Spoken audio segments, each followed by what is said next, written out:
Greetings, one and all, to the most cursed, most cringiest corner of the internet. The YouTube channel content creator actively alienating everyone in both the analog and digital world. Well, welcome and good evening, wonderful dice of all alignments. I'm Lunar D8. For your best experience and to support the developers considering the DLCs, which maybe in the future I will, but for now I'm simply playing the free version of the game. But there are multiple DLCs, including an 18+ patch.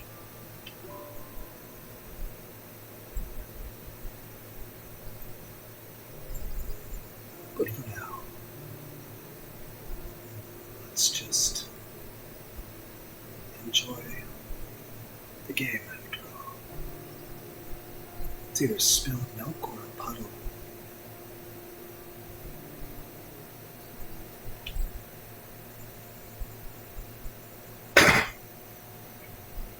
The sound was driving him crazy. Monotonous, muffled thuds were resonating throughout his head with dull pain. The pain wasn't too strong, nothing unbearable. But that sound, more than anything else, he wanted the sound just to stop. Thud. Nevertheless, the knocking sounds didn't end. He knew it well enough because he himself was their origin. Thud, thud, thud. The nose of the silver was hitting the rear of his desk over and over again, like a huge fluffy moth frantically ramming against the window glass. He wanted plenty of things. He wanted to pay the rent in time this month, not to displease his landlady again. He wanted to finish the script, at least in draft, because a draft is way better than nothing. Something one can work with. And he wanted sleep. No, not quite that. The problem was a serious one. That he didn't really want to sleep. He leaned back in his chair and rubbed his eyes shut, pressing his eyeballs until dancing pale lights appeared. Of course, he took the sleeping pills.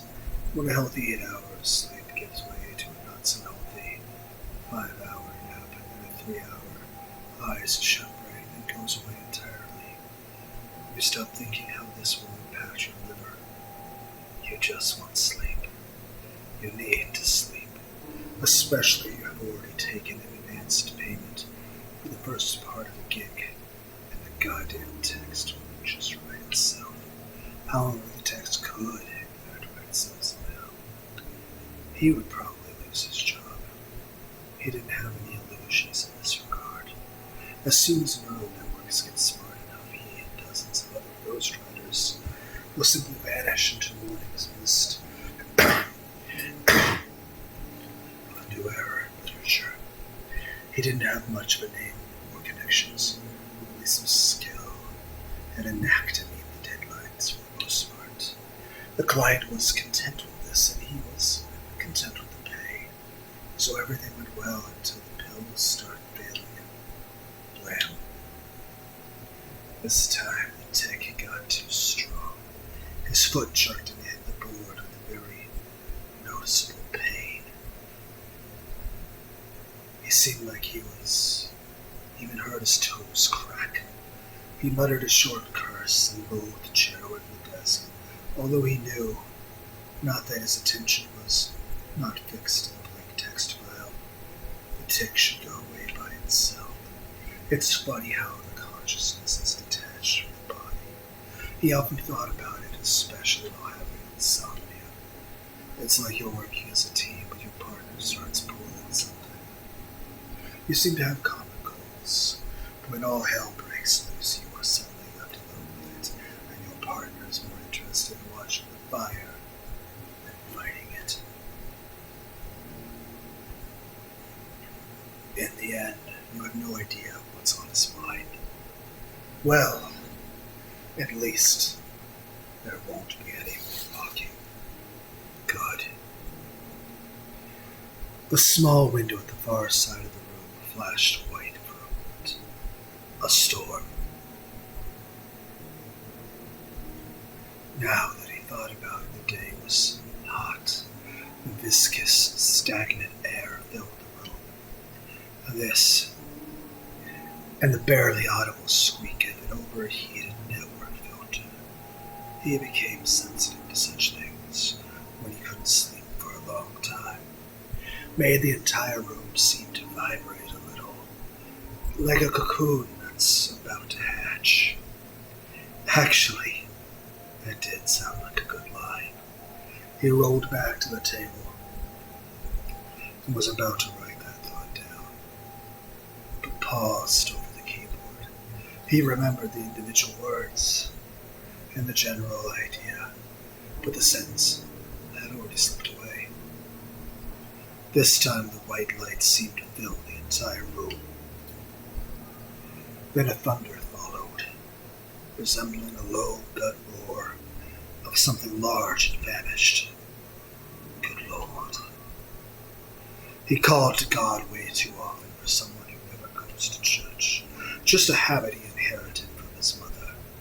A furious patter of raindrops pounded on his window. There's no way he could work like this. Not now. But maybe it's for the best. Since he was a little boy, he slept well during the storms. Had to seize the moment.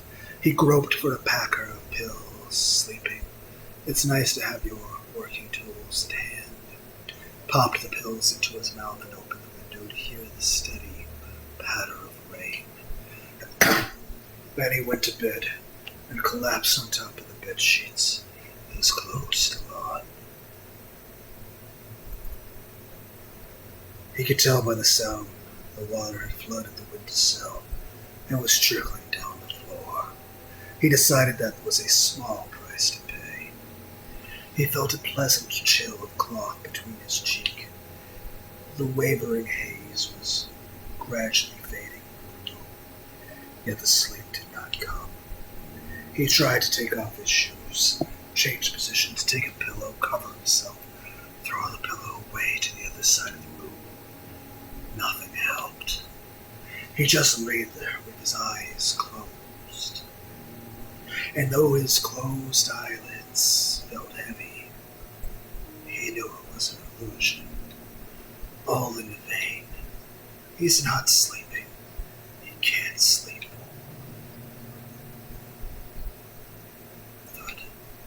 At first he thought he was imagining things. Thud, thud, thud. Sometimes the knocking paused, but it never stopped completely.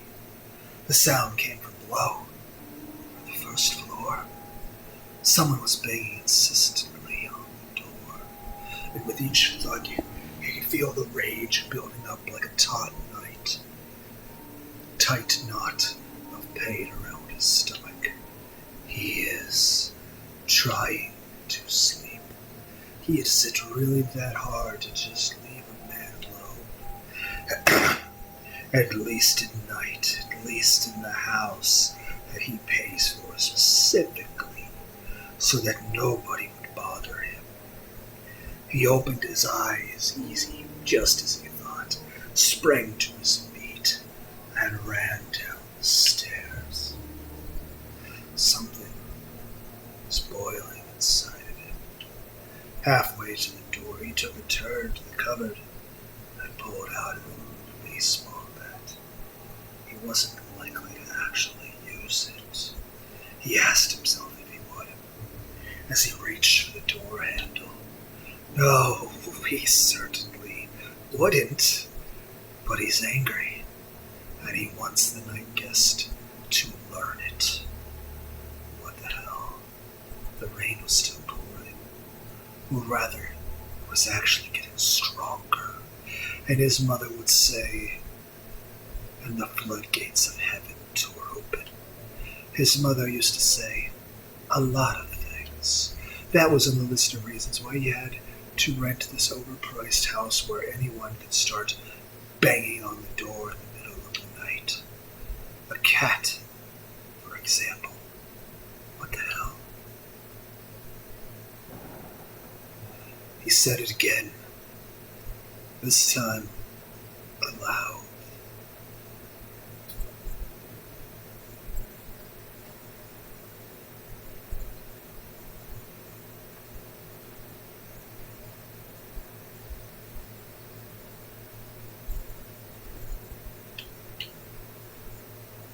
A cat was standing on his porch. She looked like a purebred British shorthair in all respects except for the color.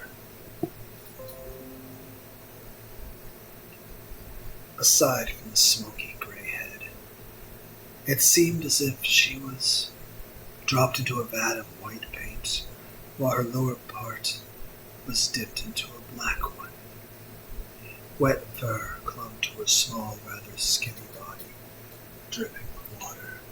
The cat could have probably slipped into the house as soon as the door opened, but instead she froze, as if waiting for the host to say something.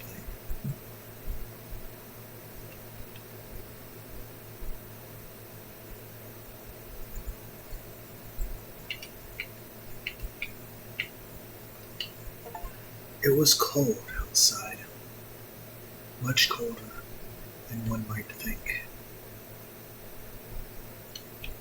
He didn't feel angry anymore. "All right, come in."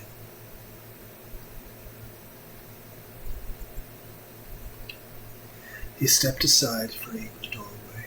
The cat didn't move. "So, you don't want to, huh?"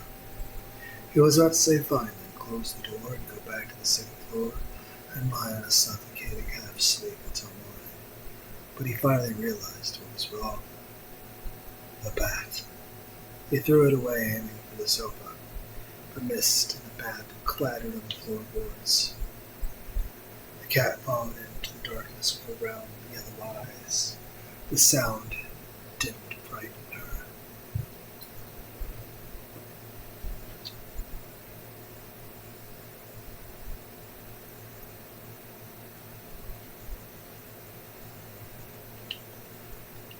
He sighed. "I won't hurt you. Come in if you want." The cat raised her eyes at him. For the first time he actually saw, and couldn't help admiring how big and yellow they were. The cat's pupils were also large and incredibly round, like two full moons in an eclipse. Just as he was about to close the door for the second time, the cat murmured something and fluttered into the house, butting in with her wet head as she passed. He smiled. Strictly speaking, at this very moment, his line had ended. If the landlady found out, and he was sure she would, he'd have to look for a new place to live. There are plenty of lonely bored seniors in the neighborhood, he thought, and they only have two hobbies: observing and reporting. The subject and the recipient aren't that important. Well, it's fine. Maybe he'd leave the suburbs. Maybe he'd move to an apartment since him getting privacy didn't work out anyway. The rain was getting stronger still. He closed the door. The cat explored the house with cautious curiosity, stopping by different objects as if trying to understand their purpose. Watching, that was amusing. So amusing he forgot about the stain. When he remembered it, it has largely spread out. A dark spot of water in the place where the cat clung to him. He pulled the wet cloth away from his body and stared at it blankly for a moment, then almost groaned out loud.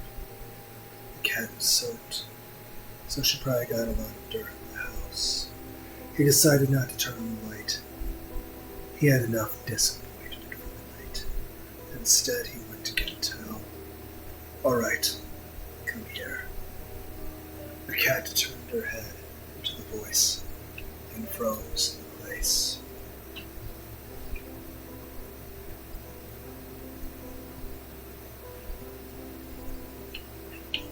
She was examining the TV in a lifeless black mirror plasma panel in a lacquer frame that he hadn't even touched since moving in. In the reflection, the cat herself looked back. She gave him a long, appraising look, and then with sudden eagerness trotted towards him, deftly avoiding the obstacles. He was surprised that the cat decided he was more interested in the TV, or maybe she acted out of respect for her host's will. Anyway, he felt grateful. Finally, someone he can actually negotiate with. Suddenly he thought how nice it would be to crawl into the blanket with a warm ball of fur that would surely have helped him to fall asleep.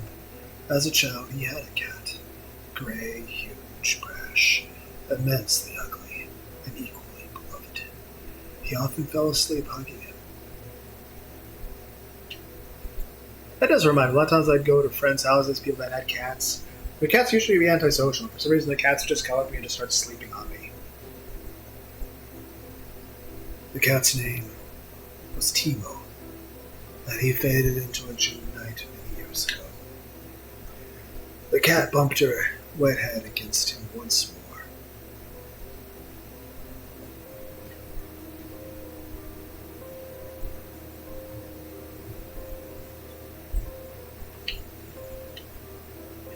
He thought that cats usually shake off the water themselves.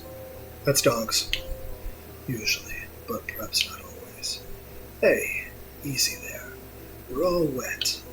The cat looked up at him with her moon-shaped eyes and murmured something again. "Do something about it, then." He smiled and got to work.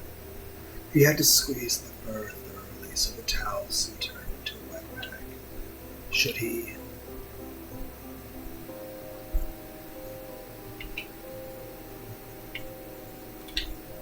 "That won't do. I'll give you a bath." As he carried her to the bathroom, the cat stayed still in his arms. The warm and incredibly light body pressed against his chest. He was expecting the cat to bring out the claws any moment. Maybe as he opens the door. Now? Or as he turns the light on, maybe this time. But nothing happened. The cat glanced around the room, looked at him again, with her intelligent, almost human-like gaze. Not a single muscle of her small body moved. She was curious, and that's about it. She trusts me. He was about to ask her if she knows where they were and what was going to happen next, but that was just too much. So, it shouldn't be very difficult. The two of us can manage this. What do you think? He read somewhere a cat should get used to new surroundings before dating. Fear is born out of the unknown, and in regard, people that haven't gone too far from cats. New scents, unfamiliar objects, the splashing of water. These are just shadows under the bed that will fall back if you get a better look at them. He carefully put the cat on the floor. She looked around the room again and returned her questioning eyes to him. It seemed like she got comfortable enough. He turned on the water in the shower and felt a gentle touch. The cat was already loitering around his feet. She was curious indeed. The shower isn't so bad as compared to the rain, is it? The joke came out a little awkward. He felt embarrassed